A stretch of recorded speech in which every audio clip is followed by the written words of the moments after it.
South African Airways pilots intend to go on a strike over salary increases. The SAA Pilots Association's initial demand, tabled in May, was for a 30% increase in salaries. The demand was later revised to 15.7%, including benefits. The employer has offered increases of 8.46%, backdated to 1 April. I'm now joined by the SA Cabin Crew Association's Deputy President, Christopher Shabangu. A very good afternoon to you, Mr. Shabangu. Thanks very much for your time. There are people, I'm sure you would have heard this before, who would say, your demand does sound and look a bit too steep considering inflationary and perhaps other factors.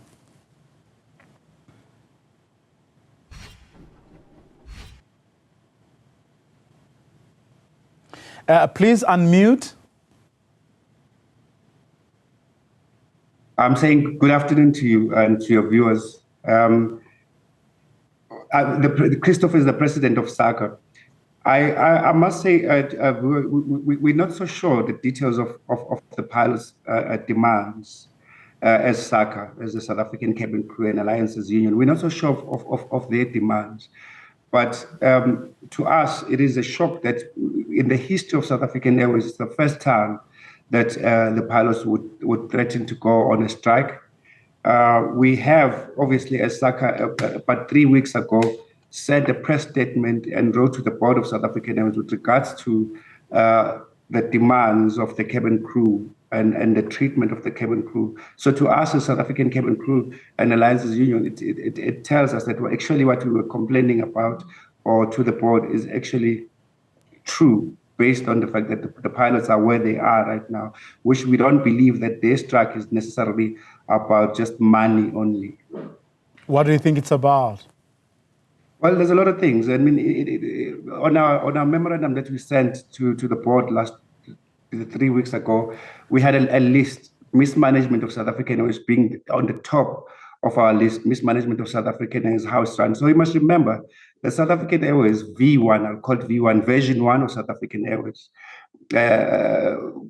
collapsed basically because there was a business rescue process. And then after the business rescue process, then we had version 2 of South African Airways. Now, there were recommendations on that business rescue process. The recommendation said that South African Airways, for it to have a chance at life, really, at business and in making any profit, they needed to change a lot of things. And amongst those things were management of SAA needed to change. They needed to have specialized people that can do specialized tasks within the airline. Unfortunately, what then happened is that we had people that were running V1, version 1 of South African Airways, coming back in a different form in version 2 of South African Airways, running the same airline. So the airline really, at this particular point, almost will face the same fate. It's run by the same people, which we believe, and we've always been saying over the years that it is corrupt people that have no knowledge of how to run the business. They've just morphed into other positions that they have given themselves. So the pilots are striking. We wish them good luck. We do believe that they're actually fighting, because what they're experiencing is exactly similar to what the cabin crew are experiencing. Disregard of labor laws within the company, the low morale of the working force at South African Airways. There's a lot that is going on there that we've written to the board that we hope that they're going to be able to resolve. And actually, we are in talks with the CEO, the office of the CEO of South African Airways, Professor Lamula. Well, I mean, they surprised everyone by declaring a net profit of 252 million for the 2022-2023 year. You don't think that's a step in the right direction? It's deeper than that. It's really deeper than that. I'm not an accountant. It's deeper than that. We have to give accolades to the interim. I don't know if I'm still there. It looks like I've... No, we can still hear you. Okay.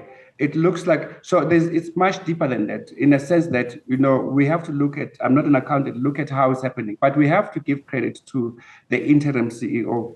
At the same time, the issue of the 200 million that is being declared Does it come from the stability that the CEO has brought at South African Airways? Could it have been more? If you remember, we've been making noise and saying we believe South African Airways as an airline is an airline that can actually sustain itself. We've been making those allegations for so many years that we believe that South African Airways is an airline that can stand and it can really run properly. But at the moment, 200 million is not really a lot of money for the size of the airline, but it is commendable that they've actually managed to get it. But does the top structures of South African Airways in terms of the CEO, the board, including the minister, the current minister, the new minister, do they have the support structure, the necessary support structure that they need to have to sustain that? Can they actually, let me say this confidently, if the current CEO, the current board, the current new minister, they don't get the support from the ground, because there's a lot that's happening there, there's a lot of money that's being lost there. If they don't get that support, South African Airways cannot manage another year. I can briefly say they cannot manage another year without a strategic partner. So to support the top management that is there, and I'm not speaking for them for now. I'm not speaking for the board of SAA because we haven't managed to meet them until recently when we met Professor Lamula, which we are very thankful for. But without that support, the base support of the workers, the base support of the middle management of South African Airways, there is no way that they're going to manage to last another year. So the 200 million is beautiful, but it might just be a facade. But then, okay, just for my own clarity, if you are saying kudos to the interim CEO, Mr. Lamola, for what he has been able to do, who then were you referring to when right at the beginning of this conversation you had there was mismanagement and there was a disregard for labor laws? We're referring to, when we sat with the interim CEO, we explained that clearly to him that you do not have support under you. The people are under you. It would seem like they're sabotaging the airline or even the efforts of the growth of the airline. We're referring to middle management and top management. Top management would be excluding, for now, the CEO himself particularly.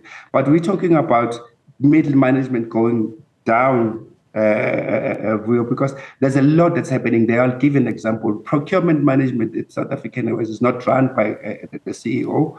HR is not run by the CEO, and other legal departments and other departments are not run by the CEO. They just report to the CEO, and he obviously, which would make sense, then he would make decisions based on that. And when we sat with him and revealed certain things to him, there was a bit of a shock, understandably, from him.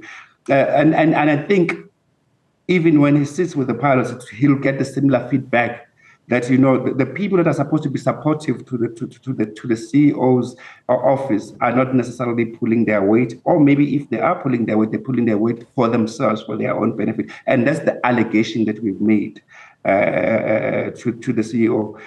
We have a principal agreement with the CEO to deal with those issues or those allegations that we've made.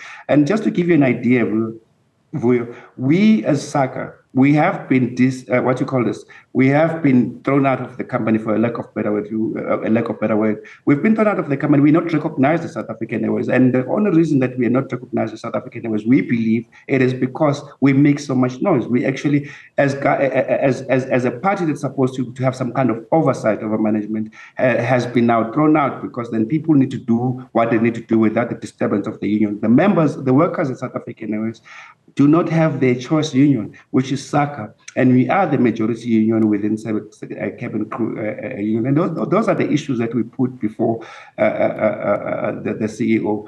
We've put issues like, for example, there needs to be some kind of SIU involvement in South African Airways, which we were informed that there is one, but we want to be part of that. We requested that the SIU, in any investigation, because we believe we can direct or we can help the SIU in directing them as to what exactly they should be investigating, because there's a lot that is pulling South African Airways down. Maybe even the 200 million that is being reported could have been double, in our view. What was the interim CEO's response when you raised the issue of your recognition as a union? We have an agreement. We have an agreement in principle. It was positive. We've been telling our members that we're positive, that the talks are going well, and they are indeed going well. They're in his hands, and he's assured us that those things are going to be dealt with. We are really happy with how the negotiations are going. Remember, we have never had any opportunity to speak to him in the past 3 years, and in the past 2 weeks, really, that we've had an engagement with him, things are moving quicker and faster.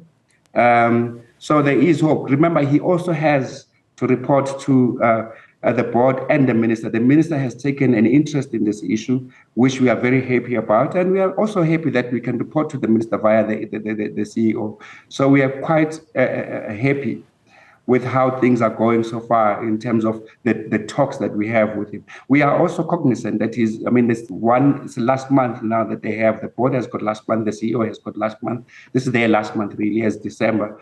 But we believe that a lot can be done within this month. So whoever takes over after, they can continue where he left off, the good work that he would have left behind. Well, it would seem that you have a lot of positives to say, certainly about the interim CEO and how many things are going so far. And if one adds to that the fact that the airlines has made money for the first time in a very, very long time, we know just how long it's been for that the SAA has been in trouble. Would it not be fair to say, just as a parting shot, that everything seems to be in the right direction, but perhaps not at the pace and level that everyone would want, but things so far so good? Look, on our side, we've been saying a right person should be appointed for the position. We don't care who. A right person should be appointed for the position of CEO. And to us, as you say, we seem to have this positive vibe. The positive vibe really comes from the fact that he has called us to sit down with us and discuss issues. There's nothing that beats sitting down even with your enemy. There's nothing that beats sitting down with your enemy and discussing issues. We're not saying he's our enemy, but his record, saying that there's 200 million, which is really taboo at South African Airways over the years. For him to report the 200 million, that's commendable. This really is commendable. But what is more commendable to us in terms of the relationship between Labour and his officers, the CEO, is that he's managed to sit down with us and have a discussion with us. And that alone, just sitting on 2 occasions, has solved, or at least is promising to solve, quite a lot of issues that are bringing the airline down. It is important that there is Labour, which he also acknowledges. It is important that there is Labour to hold management accountable at South African Airways. And to us, then, we are really happy that we have an agreement there in principle that obviously SACA would be coming back at South African Airways. We have an agreement in principle that the issues of corruption within and mismanagement at South African Airways are going to be dealt with. They're not going to be swept under the carpet.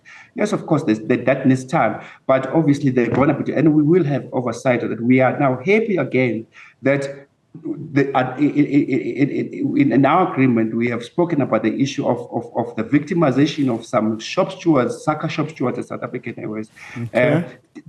Just a parting shot, a quick one.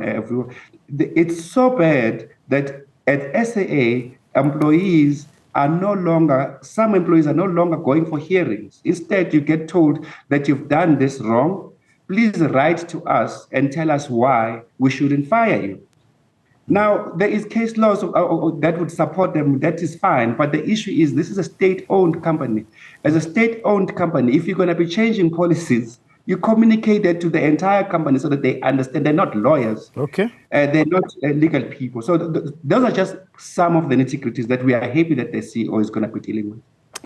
Christopher Shabangu, let me thank you for your time. He's the president of South African Cabin Crew and Alliances Union on the eve of a threatened strike by the SAA Pilots Association.